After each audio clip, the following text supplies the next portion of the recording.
fun, enjoyment, amusement, or light-hearted pleasure? When did we as a collective sporting society decide that this word was completely taboo? Footy should be fun. And there are a multitude of reasons as to why that's not the case. But Auskick should be fun. Footy tipping should be fun. Supercoach fantasy should be fun. So, let's do a completely fun video. And this isn't me saying that all my other videos aren't at least fun ideas on paper. Of course, there is a little bit of a reflection of, did you guys enjoy it? That happens with things like view counts and like ratios, but even that, those analytics can take the fun out of doing this sometimes. And that's not my fault, and it's very much not your fault. So, how can you really have fun with footy?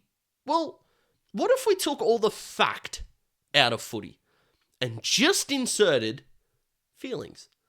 Therefore, the vibe check. No numbers, no stats, as best I can. How is your team going on the vibe scale with 2 months to go in the AFL season? That is what I want to talk to you about as we lead into the last 2 months of the year. Let's go.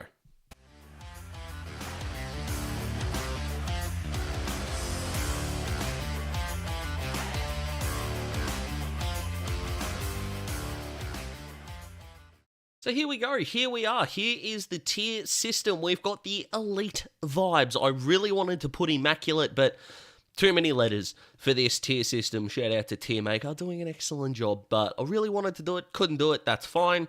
We've got the vibes are great here, and I will talk about the difference between those two as we go through the teams. We've got good vibes, things are going pretty well. We've got off vibes, things aren't feeling all that they should be, and do I even need to explain what icky means? Probably not. So, we are just going to do this now. I'm reasonably confident looking at this. This is alphabetical order. I know it's not the sexiest order in the world, but bear with me as we go through here. But as per usual, if you like the video, click the like button, helps more people see it. If you haven't subscribed yet, do so.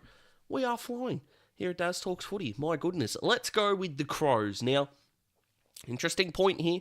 Compared to last year, massive failure. They did beat the Giants though, but I think with fans' distaste for the Crows at the moment, I am going to go with icky vibes for the Crows here because it turns out that all the fans were right. And that's a bad thing in terms of why are fans more correct than the people in charge. That's where we differ a little bit here, right? So all year, Crows fans have gone, why are we going to persist with Isaac Rankin not being a midfielder or not being a genuine up-the-ground kind of player, work both ways? Ipso facto, Rankin does that. Look how good he's playing. The amount of times that they've asked for more speed in the midfield, they're finally getting it, worked really well. The amount of times that they've asked for some experienced players to take a back seat and play more kids, the other kids look okay. For all the Crows fans, and I agreed with them at the time and agreed with them all the way through, that Billy Dowling's going to be a player. He is a player. Your fans should not know more than you do. So, icky vibes at the Crows. For the Lions, the vibes are great. And the only reason why they're not elite just yet is because there's more of the season to go. I can guarantee you that at the end of this year, the Lions are going to have elite vibes. But they did get out of jail against the Demons. They are flying, and they really should win 5-6 more games here. And I think we'll probably finish 4th come the end of the year, if not 5th. The vibes, they're so close to elite. I'm just going to put them in the great category at the moment. Love seeing Eric Hitwood come into his own. Whatever you feel about Eric, the better he's playing, the better the Lions look. They're not perfect, but the vibes are up there in terms of the Lions. At Carlton, vibes are elite. Now, for obvious reasons, on-field flying, off-field flying, crowd numbers, amazing, electric. Love all of these things that is happening at the Blues. The only thing that's going wrong at Carlton is not their fault. And the only thing that's going wrong at Carlton is everyone keeps telling me they're better than Sydney. And by everyone, I mean the media. Sorry, fans, we all know. I'm not doubting your intelligence at all or questioning your intelligence. What am I, Andrew Dillon talking about umpiring? No, I'm not going to treat you like you're stupid. We all know that Sydney is at 1 and Carlton is at 2. Even Carlton fans, I hope, embrace the fact you're not the best team in the competition. You want to always be chasing something or someone. That's why dynasties are so hard to create. Because as soon as you feel like everyone's chasing you, guess what? You'll slow down. And people, clubs, players will go past you pretty damn freaking quickly. Cripper is a star. Sam Walsh is playing beautiful footy. Nick Newman, Adam Saar down back going lovingly. Jacob Wiedering's in the All-Australian team, and if he's not, I will violently protest. And we will go from there. The Pies.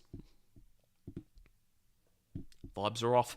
The vibes are off at the Pies. I still think they're a very good football team. That is not what we're doing here. Remember in the intro? No numbers, no stats. This is feelings. Feelings over facts. And the feelings, the Pies, are just a bit off at the moment. The defense is not looking that good. Darcy Moore's getting some criticism. He's apparently injuring blokes on purpose. I think that defenders already can't do a whole lot, and putting your knee up in the contest is not really that big of a deal, but sure. Stupid mainstream media got a mainstream media, I suppose. But the vibe's just seem off at the moment. And I think the vibe right now is being carried by Nick Dacos at the moment. And 50% of the footballing fraternity don't even like him for some reason. Well, I know the reason. It's because the media is trying to force us to love someone instead of just letting them organically shine. Because if you ignore the way the media talks about Nick, you'll appreciate him more, and that's not Nick's fault. But I just feel things are a little bit shaky at the Pies at the moment. But if you want some underrated elite vibes, the season of Darcy Cameron is an elite vibe. But there's something off at the Pies at the moment. The Bombers. Now, this is an interesting one for me because where they're at on the ladder far exceeds expectations. Anyone who's calling Essendon a pretender lives in a world where Essendon fans think they're contenders. And I don't feel that's the case. They're going well. They are still steps away from a flag. And you know what? I think the vibes are good at the Bombers. I do. I think the expectations are fine. They're going beautifully at the moment. Whatever you think about their fixture, you've still got to beat who's in front of you. They've mostly been able to do that. I don't like the overration of the umpiring decisions against the Cats. I think their inability to convert inside 50 was a massive problem. They had 60 inside 50s for 60 points. That's not good. The same as Port, who kicked 64 points from, I think, 52 inside 50s. Or they could have been 60 as well, something crazy like that. But the vibes at the Bombers right now are okay. There's plenty to fix. They're nowhere near a disaster. Fans are going beautifully. It's good. Good vibes at the Bombers. We love good vibes. For Freo, vibes are great at Freo. Really good time for me to do this video if you're a Freo fan. The way they knocked off Melbourne, the way they knocked off the Swans. Yes, it was by a point, means that they could have got an extra jump here. But I think what can turn the vibes from good to great and what could really give you that push is a number of factors. I think for the Dockers at the moment is the way that they're underrated at the moment. The fact that we're all sitting around going, yeah, but what can they really do? Because originally it was so easy to turn around and go, they're not a contender until they score. And then you realise that they're 8-1, I think, scoring over 69 points. Nice. I am still a child.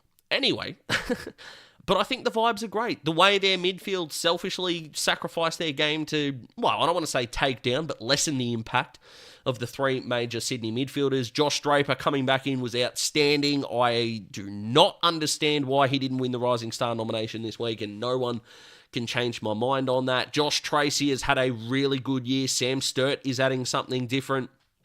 And if you could please go and watch the video as to why Bailey Boundfield did the Spider-Man celebration, I highly recommend you doing so. Pretty incredible things that our footballers can do for those less fortunate out there, or unlucky, I really want to go with in that regard. But a beautiful video and a beautiful person for doing it. So shout out to you, Bailey Banfield, and those kinds of things, they lift the vibe in the room. Andy Brayshaw had it recently as well in a different game. I love it all. The vibes at Freo are great. What would stop them from being elite? Good question. Maybe we'll reflect at the end. We'll have a look. At the Cats, the vibe is still, this is hard.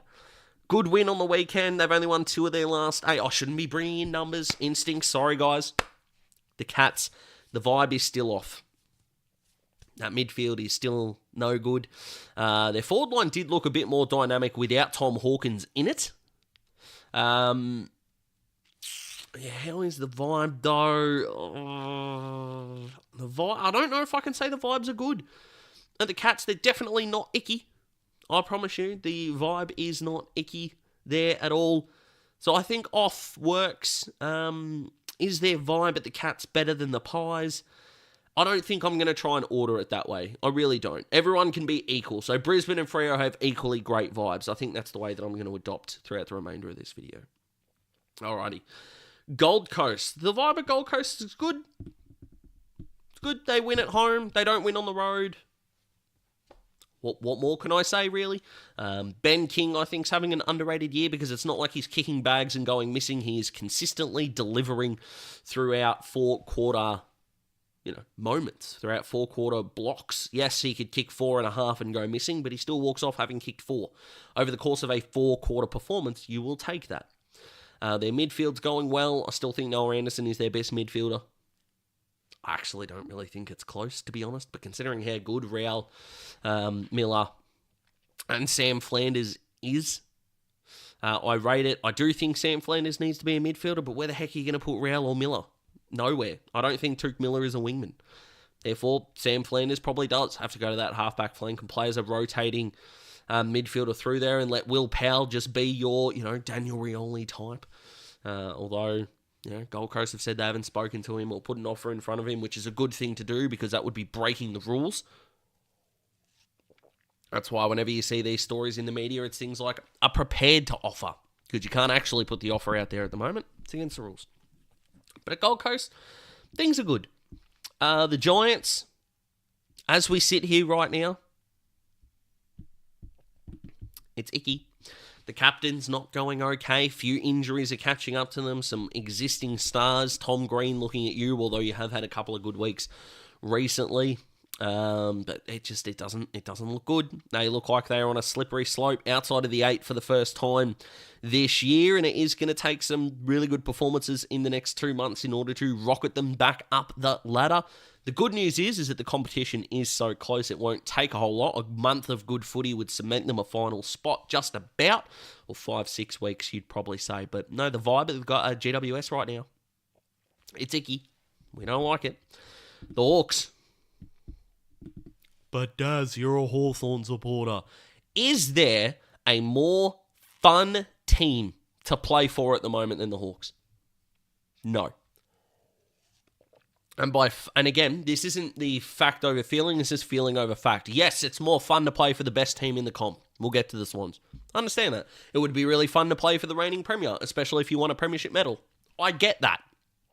But in terms of 120 minutes out there on the field, the Hawks are loving it. And it is part of their resurgence. Yes, 0-5 to start the year, but does their 13th. I know. But are you telling me that if Hawthorn beat Geelong on the weekend, they are not going to be one of the teams you don't want to face in finals? Come on. The celebrations, the in-your-face stuff, the fact that you are back to a point of hating Hawthorn, if you do hate the Hawks, works. Back in the, I can't believe I was nearly going to say old days then, but from 2011 to 2016, even though we played finals in 2018 again, but 2011 to 2016, it was the unsociable Hawks for a variety of reasons. Now, I'm a big believer that the Hawks are so sociable internally, they're unsociable externally. We hate them because they giggle, because they laugh, because they make a mistake, and who cares? Nick Watson is really inaccurate, but he'll do the celebrations when he finally kicks one, because overall it doesn't matter. And I feel like Hawthorn fans that are not enjoying the vibe at Waverley at the moment are stuck in the past. Craig McRae was the players' coach, and they won a flag.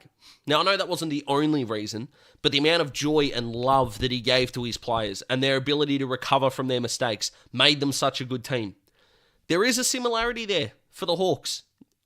Statistically, outside of scoring from clearance and outside of forward 50 retention rate, the Hawks aren't doing anything well, statistically, really.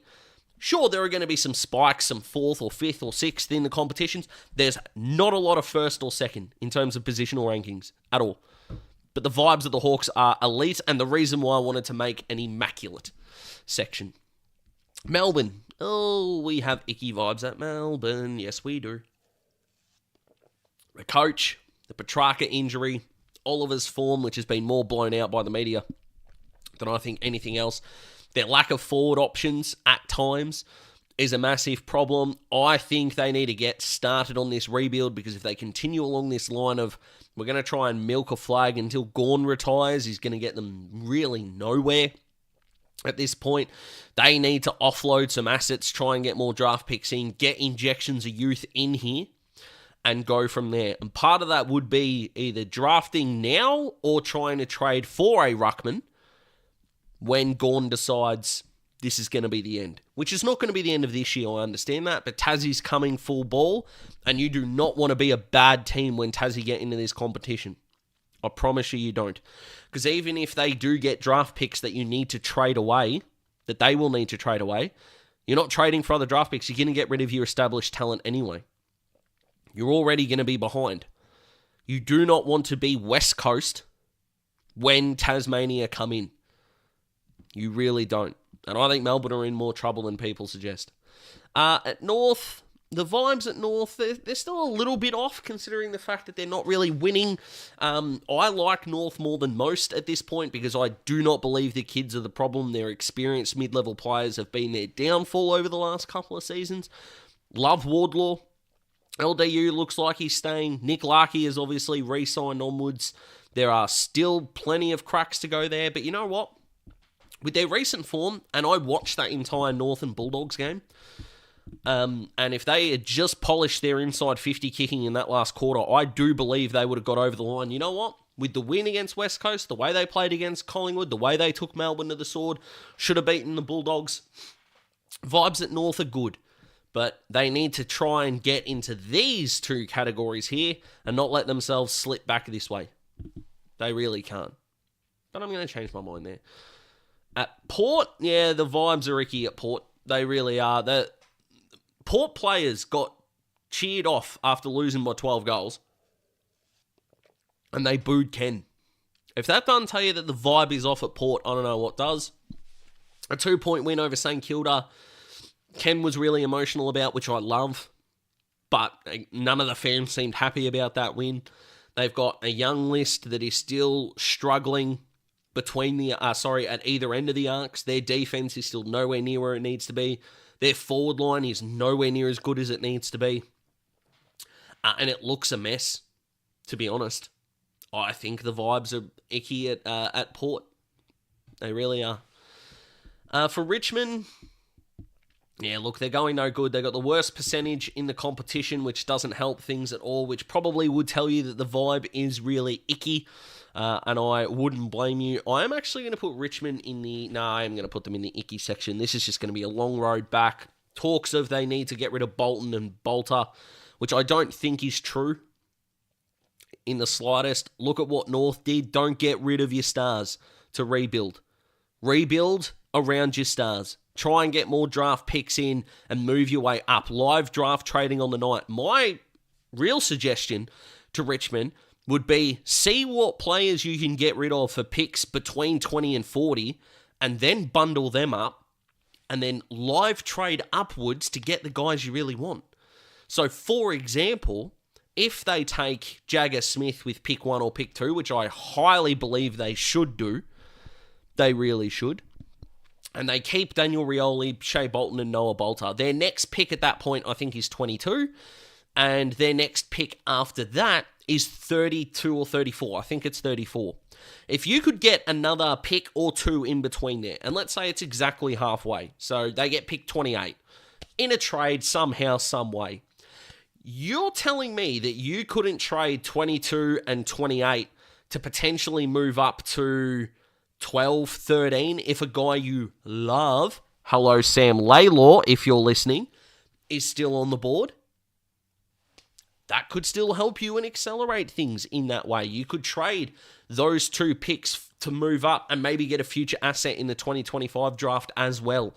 Maybe. Who knows? But Bolton, Rioli, and Bolter.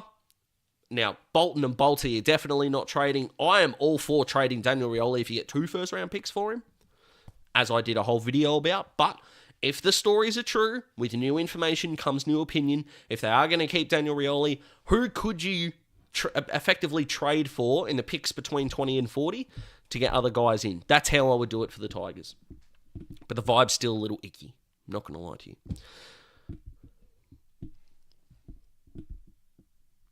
Need I explain? What's good at St Kilda? Nazaya Wanganeen-Miller, Marcus Windhager, Darcy Wilson. Alrighty, the Swans. The vibes are immaculate. The vibes are immaculate at the Swans. They really are. How could they not be? You've had one bad game for the year. You've only lost one other game for the year by a point. You got 3 of the top 6 midfielders in the competition. Chad Warner, Isaac Heaney, and Errol Goulden have combined for 17 games of 20-plus disposals and 2 goals. Just those 3 is more than any other club as a whole. Take away the fact that James Rowbottom has done it as well, and I think one more. Extraordinary. Simply extraordinary. And considering that a club like St Kilda with the icky vibe down there have only had 2 instances for the year, Mason Wood and Josh Battle, ironically against the Hawks, who he's going to play for next year. That's ridiculous. Simply ridiculous. So, the Eagles, the vibes are icky at the Eagles. After that performance against the Hawks, it is absolutely icky at this point. And after that Hawks game, I know a few of you have commented on my mock draft for June, which if you haven't watched, go check it out. I'm totally with you. They need midfielders. Midfielders. Yep. Oh, yeah. They really do. Yeah. It's pretty crazy. Pretty crazy how much West Coast still need. They have an off-season of fact-finding, even more so. And if you're a coach out there, I know there are only 18 jobs, but this looks like an Adam Uze type situation, but potentially worse. Considering, yes, Shea, Daniel Rioli, Noel Bolter, these guys that you could build around, haven't hit 30 yet. West Coast stars have aged. Outside of Harley and Oscar Allen. But McGovern is, on the supposed wrong side, especially for how injured he's been. Tom Barris, I know he's not the oldest, but he's not the youngest. Especially icky vibes. Really icky vibes. And for the Bulldogs, I think the vibes are getting better at Bulldog Land. I really do. I think their last month, the vibes are going beautifully at this point in time. I really like it. So, what we're going to do from here, I'll finish my analysis on the Bulldogs here, but the midfield is humming. I'm liking what they're doing down back more so every single week. I still don't know why they're not playing Jed Buslinger, but that's a whole nother story. They'll know more than me. I understand that, but still, that's my opinion on it. And their forward line, they're figuring it out. And 77 points against North doesn't get the job done. The win does. And they have the 3rd best percentage in the competition behind Sydney and Brisbane. So, this is annoying me though. I am actually going to put these teams in their tiers in order. So, I actually am going to sort of do some editing magic here. And they actually are. I'm going to put them in order in their tiers. So, if you've already commented before this point of going, on the icky tier, it should be this, and this. Just give me 3 seconds and we'll fix it. This is the order that I'm going to settle on. The Bulldogs and Essendon, genuine coin flip, so forgive me for that, but there you go. In terms of a 2024 vibe check with 2 months to go until the end of the home and away season, I should say. Here we go. A bit of fun, guys. Don't take it too seriously, but comment below. Let me know what you think. I hope you can jump on board and click that subscribe button. Like the video if you like it. I'll send my footy tips through on Friday because I'm on a bit of a roll at the moment, and we love that in a massive way. So look after yourselves, you absolute legends, and I will see you very soon.